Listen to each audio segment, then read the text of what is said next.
আজকে এমন একটা পিঠে বানাবো যে অন্য পিঠের থেকে স্বাদ একটু আলাদা। নমস্কার বন্ধুরা, আজকে আমার চ্যানেলে সবাইকে স্বাগত জানাচ্ছি।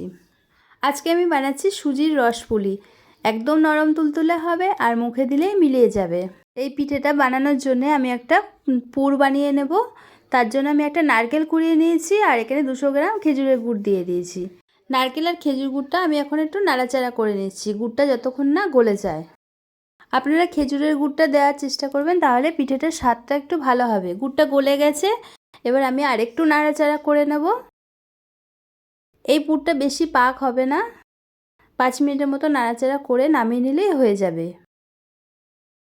তো আমার পুরটা রেডি হয়ে গেছে, আমি এখন নামিয়ে নিচ্ছি। এবার পুরটা আমি একটা বাটিতে রেখে দিচ্ছি। আমি এখানে একটা কড়াই বসিয়ে নিয়েছি, এখানে 1 বাটি সুজি দিয়ে দিলাম। আপনারা চাইলে একটু ঘি দিয়েও সুজিটা ভাজতে পারেন, আমি এমনিই ভেজে নিচ্ছি। সুজিটা ভাজলে কাঁচা গন্ধটা চলে যাবে আর সেন্টটাও ভালো হবে। একটু ভালো করে একটু ভেজে নিচ্ছি।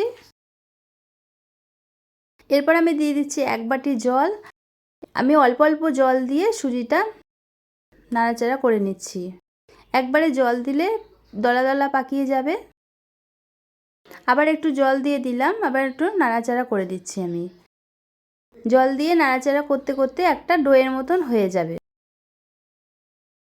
আবার একটু জল দিয়ে নিলাম। আমি এখানে 2 বাটির মতন জল দিয়েছি। সুজিটা আমি এরকম নরম নরম একটু নামাবো।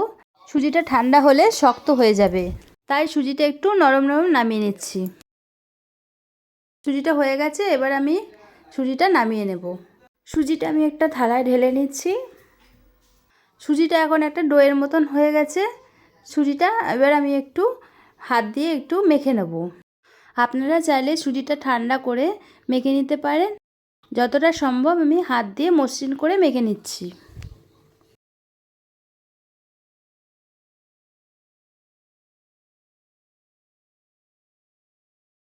এবারে দেখুন, ডোটাকে আমি সুন্দর করে মেখে নিয়েছি।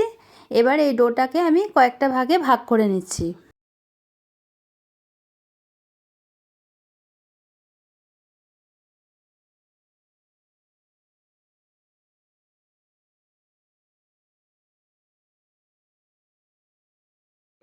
ডোটা আমার ভাগ করা হয়ে গেছে, আমি 4টে ভাগে ভাগ করে নিয়েছি। এবারে আমি এখানে একটু ময়দা ছড়িয়ে নিচ্ছি আর ওই সুজির ডো থেকে একটা ডো নিয়ে আমি একটু বেলে নেব। ময়দাটা আগে একটু ছড়িয়ে নিতে হবে, নালে ডোটা চিটে যেতে পারে। এবার আমি বেলে নিচ্ছি। আমি রুটির শেপে একটু মোটা করে বেলে নিচ্ছি।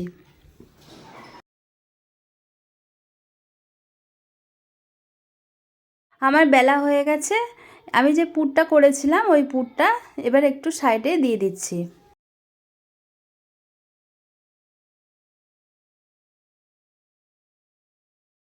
এরপর আমি রুটিটাকে ভাঁজ করে সাইডগুলো চেপে চেপে দিচ্ছি আর একটা বাটি দিয়ে আমি পিঠেটাকে কেটে নেব।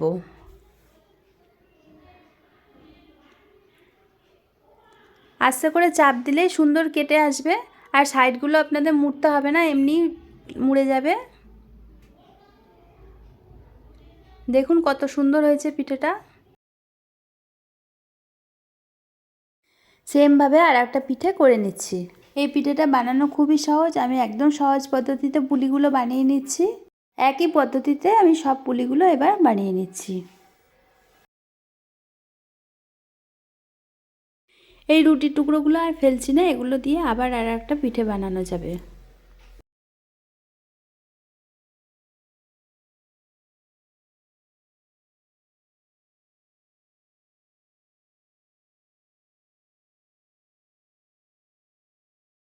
আমার সব পিঠেগুলো বানানো হয়ে গেছে। দেখুন কত সুন্দর লাগছে পিঠেগুলো। এবার এগুলোকে আমি ভেজে নেব।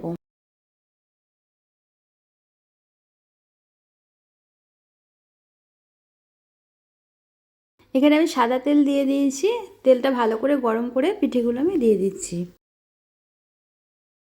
এই পিঠেগুলো ভাজাও খুব সুন্দর লাগে খেতে। পিঠেগুলো খুব সুন্দর নরম ও খাস্তা হয়। আমি পুলি পিঠেগুলো মিডিয়াম আঁচে ভেজে নিচ্ছি। পিঠেগুলো একটু উল্টে পাল্টে ভেজে নিতে হবে, তাহলে কালারটা সব দিকে সমান আসবে। পিঠেগুলো ভাজা হয়ে গেছে, আমি এবার তুলে নিচ্ছি। পিঠেগুলো তোলার সময় ফ্লেমটা বাড়িয়ে দেবেন, তাহলে পিঠের গায়ে তেলটা লাগবে না। কত সুন্দর কালার এসেছে দেখুন।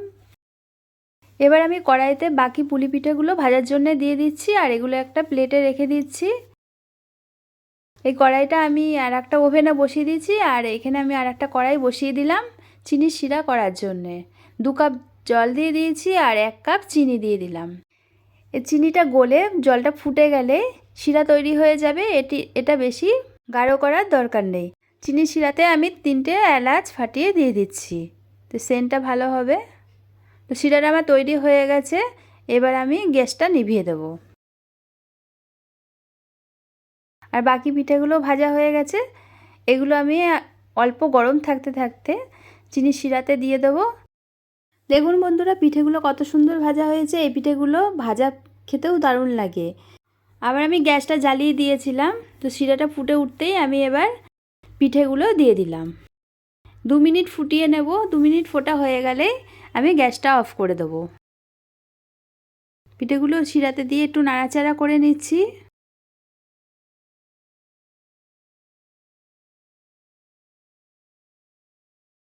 তো 2 মিনিট হয়ে গেছে, আমি গ্যাসটা নিভিয়ে দিয়েছি। আর 10 মিনিটের জন্য আমি ঢাকা দিয়ে রেখেছিলাম। এবার ঢাকাটা খুলে দিলাম। পুলি পিঠেগুলো রস খেয়ে একদম নরম তুলতুলে হয়ে গেছে। এই পিঠেটা বন্ধুরা বানিয়ে একবার দেখবেন, বারবার বানিয়ে খেতে ইচ্ছা করবে। রসপুলিটা আমি নামিয়ে নিচ্ছি, একটা প্লেটে সার্ভ করে দিয়েছি। ওপর থেকে মিষ্টির শিরা একটু দিয়ে দিচ্ছি। পিঠেটা দেখতে যত সুন্দর হয়েছে, খেতেও ততটাই সুন্দর হয়েছে। আমি একটা পিঠে কেটে দেখিয়ে দিচ্ছি কতটা নরম তুলতুলে হয়েছে। এই পিঠেটা ছোট বড় সকলেরই ভালো লাগবে। বন্ধুরা, সুজির এই পিঠেটা যদি ভালো লাগে তাহলে লাইক দিয়ে দেবেন, আর কমেন্ট করে জানাবেন পিঠেটা কেমন হয়েছে। আর ভিডিওটা যদি ভালো লাগে তাহলে দয়া করে সাবস্ক্রাইব করে দেবেন। আপনারা সবাই সুস্থ থাকুন, ভালো থাকুন। টাটা।